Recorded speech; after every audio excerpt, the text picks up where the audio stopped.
नमस्कार दोस्तों, आज मैं आपको जितिया माता की कहानी सुनाने जा रही हूँ। एक समय की बात है, एक गांव में भानुमती नाम की एक औरत रहती थी। उसके परिवार में उसके अलावा कोई नहीं था। सभी लोग महामारी के बीमारी में मर गए थे। भानुमती की अब उम्र हो गई थी। वह बेचारी 2 टाइम के भोजन के लिए गांव के भूजा भूजने वाली के घर बगीचा का पत्ता बहार कर लाती और भूजा भूजने वाली उसके बदले उसे चावल देती। वह बेचारी उसी चावल को पकाकर खाती।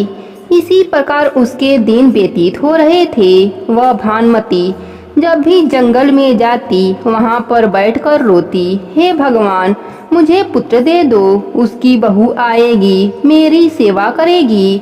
बेटा मेरा बाहर से कमा कर लाएगा, मुझे मेहनत नहीं करना पड़ेगा। हे भगवान, मेरी झोली पुत्र रत्न से भर दो।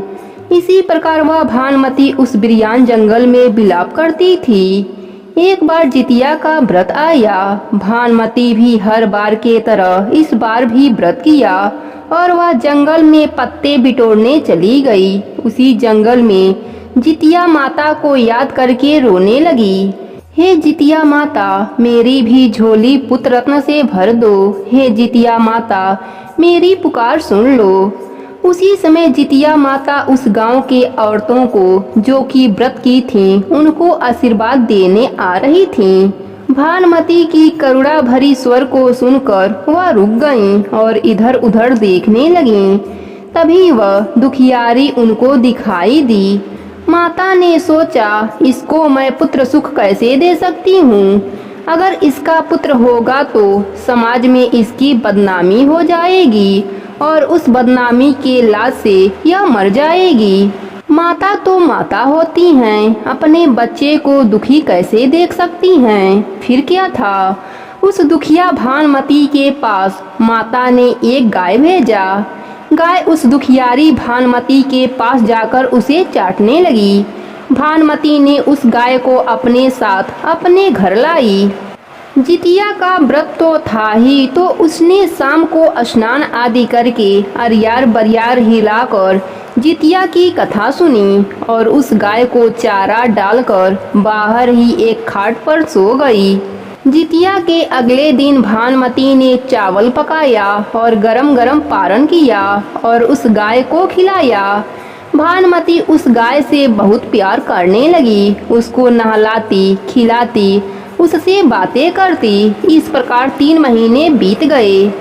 एक दिन आश्चर्य हुआ, उस गाय माता ने एक बच्चे को जन्म दिया जो हूबहू मनुष्य जैसा था।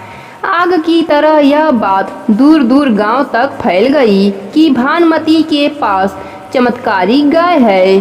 भानुमती के पास बच्चा नहीं था, पर गाय ने उसे एक बच्चा दे दिया। भानुमती को पुत्र रत्न की प्राप्ति हुई। दूर दूर से लोग देखने आने लगे और उस गाय पर लोग चढ़ावा चढ़ाने लगे। देखते ही देखते भानुमती बहुत ही धनी हो गई। बच्चा भी दिन दूना रात चौगुना बढ़ने लगा। जितिया माता की कृपा से भानुमती ने बच्चे की शादी भी धूमधाम से कर दिया। भानुमती उस बच्चे का नाम जीवत रखा। वह अत्यंत विद्वान था। इस प्रकार जितिया माता भानुमती का घर पुत्र और अन्य धन से भर दिया। जो भी इस कथा को कहता या सुनता है, वह सभी प्रकार के सुख को भोगता है। हे जितिया माता, अपने सभी भक्तों पर अपना कृपा बनाए रखना। कहानी अधूरी हो तो पूरी करना, पूरी हो तो मान रखना। प्रेम से बोलिए जितिया माता की जय हो। दोस्तों, अपने चाहने वालों को शेयर करें ताकि उन्हें भी व्रत का पूरा फल प्राप्त हो सके। माता रानी की कृपा आप पर बना रहे। जय जितिया माता।